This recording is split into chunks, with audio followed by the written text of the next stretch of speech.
हाँ बेटा, आज हम आप लोगों को फ्लेमिंगो माने जानते हो ना, राजहंस। फ्लेमिंगो का पहला पार्ट पढ़ने जा रहे हैं, द लास्ट लेसन। बड़ी अजीब परिस्थिति है।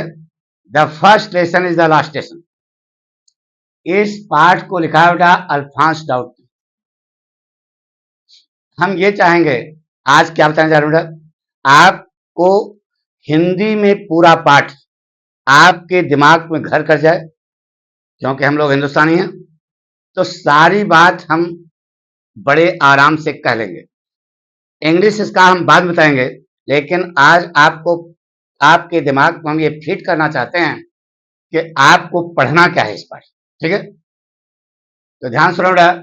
पाठ का नाम है द लास्ट लेसन। इस पाठ को लिखा है अल्फांस डाउट ने, जो फ्रांस के एक महान उपन्यासकार और कहानीकार थे।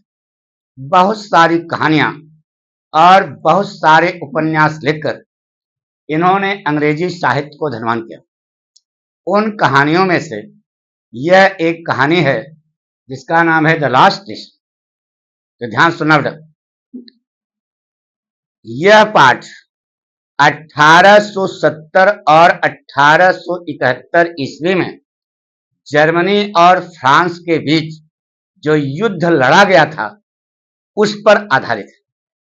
उस युद्ध में जर्मनी के सिपाहियों ने फ्रांस के 2 जिले एल्सास और लारेन पर कब्जा कर लिया।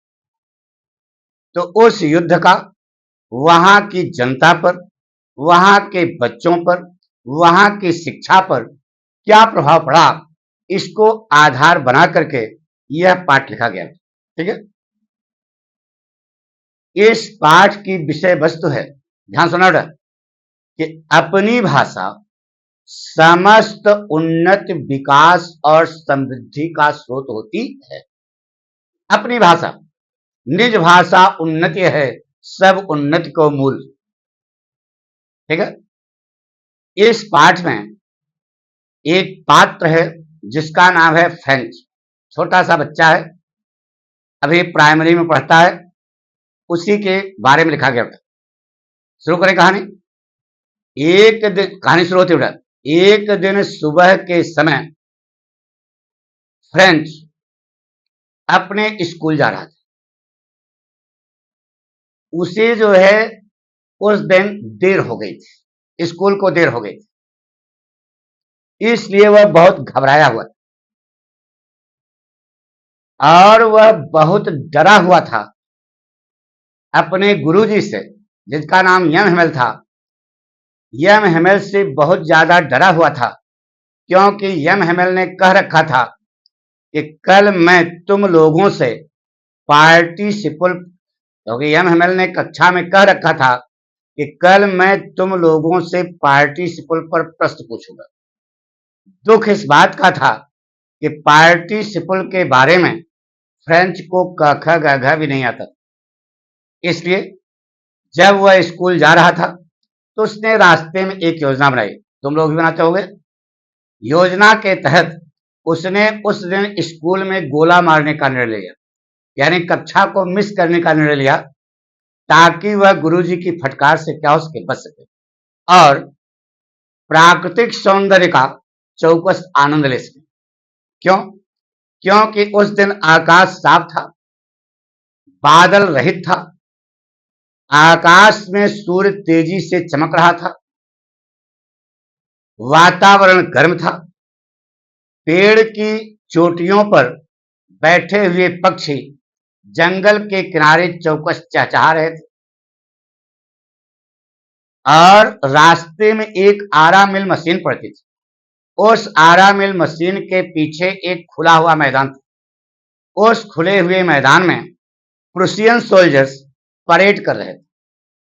तो एक छोटे से बच्चे की निगाह में ये सारी चीजें ज्यादा आकर्षक थी, ज्यादा मनमोहक थी, ज्यादा लुभावनी थी पार्टिसिपल के नियमों की अपेक्षा। इसलिए फ्रेंच ने उस दिन स्कूल में गोला मारने का निर्णय लिया, ताकि वह प्राकृतिक सौंदर्य का चौकस आनंद ले सके। लेकिन फ्रेंच जो है एक आत्म नियंत्रण वाला लड़का था, सेल्फ कंट्रोल पावर थी उसके अंदर। किसी तरीके से उसने अपनी भावनाओं को अपने बस में किया और स्कूल की ओर जल्दी जल्दी जाने लगा। इतनी बात समझ गए? जिस समय फ्रेंच सुबह के समय स्कूल जा रहा था तो उसने देखा कि टाउन हॉल में, रास्ते में टाउन हॉल पड़ता था, टाउन हॉल में बुलेटिन बोर्ड के सामने एक बड़ी भीड़ खड़ी थी, बहुत सारे लोग खड़े थे। उस भीड़ को देख करके वह वहां रुका नहीं, क्योंकि वह जानता था कि पिछले 2 सालों से उस बुलेटिन बोर्ड से कोई सुखद समाचार प्रकाशित नहीं हुआ। केवल युद्ध के हारने का समाचार, सूखे का समाचार और अधिकारियों के आदेश, इसके अलावा पिछले 2 सालों से उस बुलेटिन बोर्ड पर कोई सुखद समाचार प्रकाशित नहीं हुआ था। इसलिए वह रुका नहीं, लेकिन हरामी पीस था। बिना रुके हुए उसने अपने आप से प्रश्न किया कि यार क्या बात है, यहां पर लोग आज भीड़ लगाए खड़े हैं। यह प्रश्न हुआ।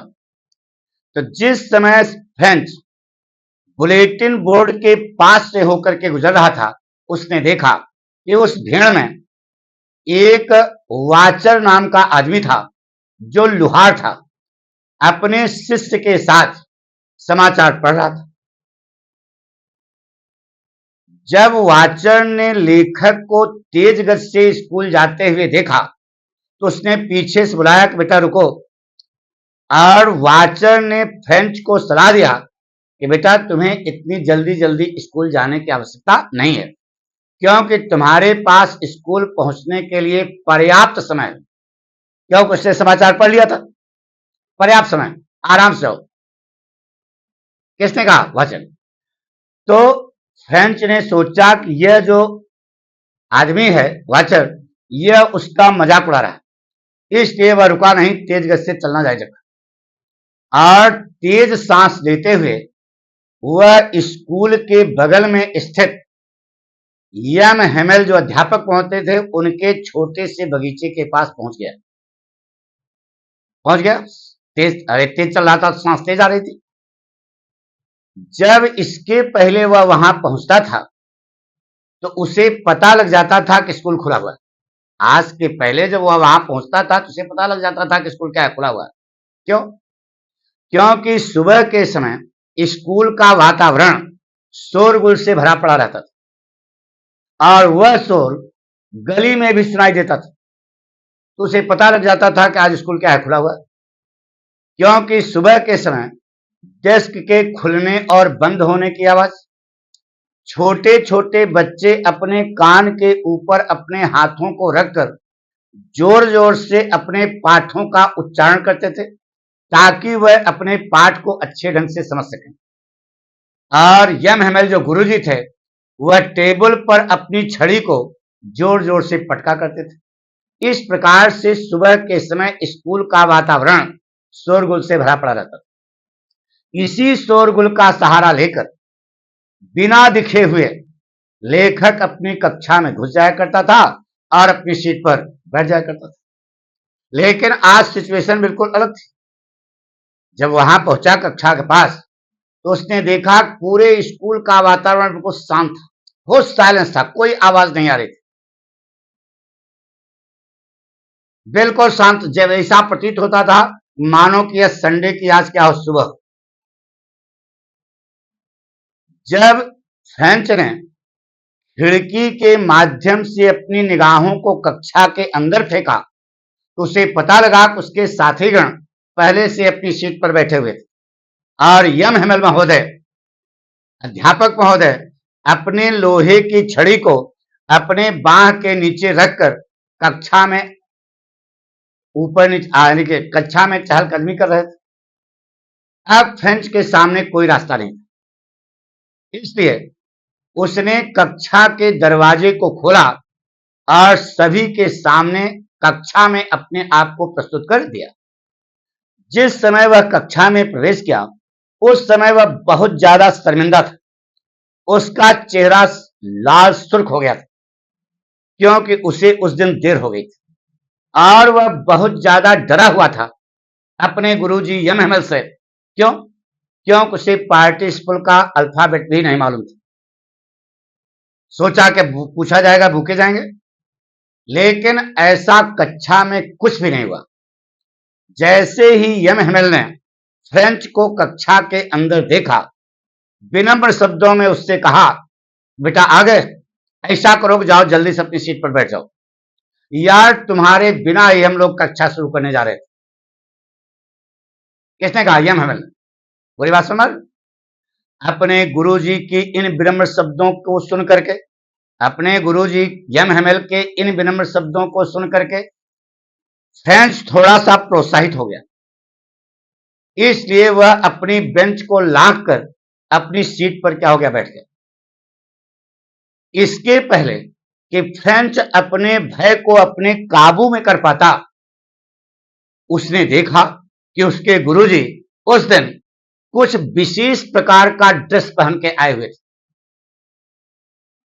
वह एक हरे रंग की सुंदर सी कोट पहने हुए थे, झालरदार शर्ट पहने हुए थे, एक छोटी सी काले रंग की रेशमी टोपी पहने हुए थे, जिसकी खूब अच्छे रंग से कढ़ाई की गई थी। इस ड्रेस को वह रोज नहीं पहनते थे, विशेष अवसरों पर वह इस प्रकार के ड्रेस को पहन के स्कूल में आते थे, जैसे कि स्कूल का निरीक्षण करना हो या इनाम वितरण का दिन हो। इस प्रकार के विशेष अवसरों पर उसके गुरुजी विशेष प्रकार का कपड़ा पहन करके आते थे। आज पहने थे कि आश्चर्य हुआ किसको? फ्रेंच को। फ्रेंच का आश्चर्य दुगना हो गया जब उसने यह देखा कि कक्षा के पीछे वाली बेंचें जो हमेशा खाली रहा करती थी, उस पर गांव के बूढ़े बुजुर्ग लोग आकर के बैठे हुए थे। उन गांव के बुजुर्ग लोगों में एक बूढ़ा किसान था, बूढ़ा हाउसर, पूर्व मेयर साहब थे और पूर्व डाक अधिकारी महोदय थे, और बहुत सारे गांव के बूढ़े बुजुर्ग लोग बैठे थे। वह सभी उतने ही शांत बैठे थे जितना शांत बच्चे बैठे। वह सभी बहुत दुखी थे, उनके चेहरों पर कोई चार्म और आकर्षण नहीं था। न बेटा, बूढ़ा किसान, वही बूढ़ा हाउसर, तिकोनी टोपी पहने हुए कक्षा की पीछे वाली बेंच पर बैठा था और वह अपने जमाने की, अपने समय की अपनी किताब को लेके आया था, क्योंकि उस किताब के कोने जो है मुड़े हुए थे। उस किताब को खोलकर वह अपने घुटनों पर रखे हुए था और उस खुली हुई किताब पर उसका भारी भरकम चश्मा भी पड़ा था। जिस समय इन सारी चीजों को देखकर फ्रेंच जो है आश्चर्यचकित था, उसने देखा कि उसके गुरुजी कक्षा में अपनी कुर्सी पर जाकर के बैठ गए और विनम्र शब्दों में कक्षा के विद्यार्थियों को संबोधित करते हुए यम हेमल ने कहा कि बच्चों, आज तुम लोगों की यह फ्रेंच भाषा का अंतिम पाठ। क्यों? क्योंकि बर्लिन से एक आदेश आया। जर्मन की राजधानी क्या है? बर्लिन। बर्लिन से एक आदेश आया है कि कल से एल्सास और लारेन के स्कूलों में, ये जिले हैं, एल्सास और लारेन के स्कूलों में केवल फ्रेंच भाषा पढ़ाई जाएगी, जर्मन भाषा पढ़ाई जाएगी। कौन सी भाषा? जर्मन भाषा। अपने अध्यापक यम हेमल की जुबानी इस सूचना को सुनने पर फ्रेंच जो है स्तंभित रह गया, आश्चर्यचकित रह गया। उसने महसूस किया कि मानो किसके कानों में बिजली की गर्जना हो रही। न बेटा, उस समय फ्रेंच को यह पता लगा कि टाउन हॉल में बुलेटिन बोर्ड के सामने भीड़ लगाए लोग क्यों खड़े थे, क्योंकि आज यह फ्रेंच भाषा का क्या था? अंतिम पाठ। आज इतना बताते बेटा, बाकी अगला भाग जो है हम अगले वीडियो में आपको बताएंगे। Thank you.